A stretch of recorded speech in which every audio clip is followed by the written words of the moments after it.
31st night হচ্ছে ইংরেজি একটা বর্ষের সমাপ্তিতে আরেকটা বর্ষের সূচনা লগ্নে 0 আওয়ারকে বলা হয় 31st নাইট। আপনারা লক্ষ্য করলে দেখবেন রাত্র যখন 12টা বাজে তখন ঘন্টার জায়গাতেও 00, মিনিটের জায়গাতেও 00, সেকেন্ডের জায়গাতেও 00। এই 0 আওয়ার বা এই মুহূর্তটাকে 31st নাইট বলা হয়। তবে 31st নাইটের যে উদযাপন মুসলিম তরুণ তরুণীদের মাঝে লক্ষ্য করা যাচ্ছে, এর পিছনে রয়েছে ভয়ঙ্কর এক ইতিহাস। প্রাচীন রোমীয়রা এমন কোনো বস্তু নেই যে বস্তুর তারা উপাসনা বা পূজা করত না। তাদের উপাসনীয় বস্তু বা মূর্তিসমূহের মধ্যে থেকে সবচাইতে পাওয়ারফুল উপাসনীয় বস্তু বা মূর্তি ছিল 2 মাথা বিশিষ্ট জানুস মূর্তি। আর সেই জানুস মূর্তি সম্পর্কে তাদের আকীদা বা বিশ্বাস এই ছিল যে তার যেহেতু দুদিকেই মুখ রয়েছে, সে অতীতকে যেমন দেখে ভবিষ্যৎকেও তেমন দেখে।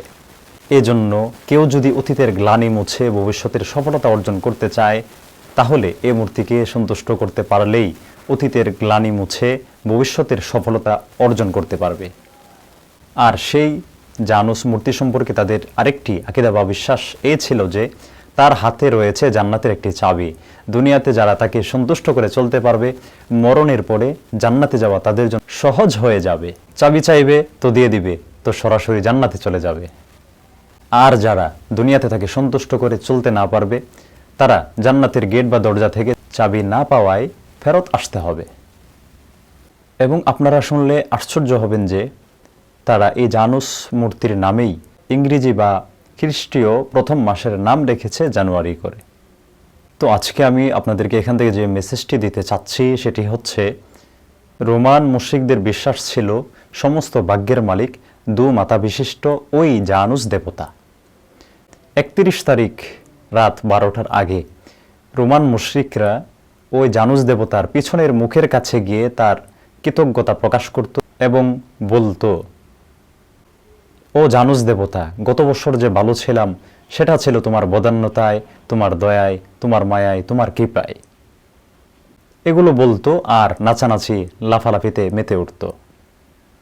আর যেই রাত 12টা বাজত, তারা ওই জানুস দেবতার সামনের মুখের কাছে চলে যেত এবং তার কাছে দোয়া এবং প্রার্থনায় লিপ্ত হয়ে যেত। কারণ তাদের বিশ্বাস ছিল যদি সামনের বছর ভালো থাকতে হয় তাহলে সামনের মুখকে খুশি করা লাগবে। তো আমি আমার মুসলিম যুবক যুবতী তরুণ তরুণীদেরকে বলবো, যদি 31 তারিখ 31st নাইট পালন করতে হয় তাহলে সেটা তো করবে জানুস দেবতার অনুসারীরা, তার পূজারীরা। তুমি একজন মুসলমান হয়ে কেন যাবে 31st নাইটের মতো এত বড় শিরকি কর্মকাণ্ডে লিপ্ত হতে, যিনি তোমাকে বানাইলেন এত সুন্দর করে, যিনি তোমার জন্য রেখেছেন পরকালে জান্নাত, দুনিয়াতে কত কিছুই না তোমাকে দিলেন, এত সুন্দর করে তোমাকে বানাইলেন, আর তুমি না চাইতে এত এত নেয়ামত দিলেন, তারপর তুমি কেন যাবে ওই প্রাচীন রোমীয় খ্রিস্টানদের মুশরিকদের মতো শিরকি কর্মকাণ্ডে লিপ্ত হতে? আর এটা তো হলো শয়তানের ভয়ঙ্কর এক চক্রান্ত। শয়তান আমাদেরকে এভাবেই শিরকি কার্যকলাপে লিপ্ত করে দেয়, অথচ আমরা টেরও পাচ্ছি না।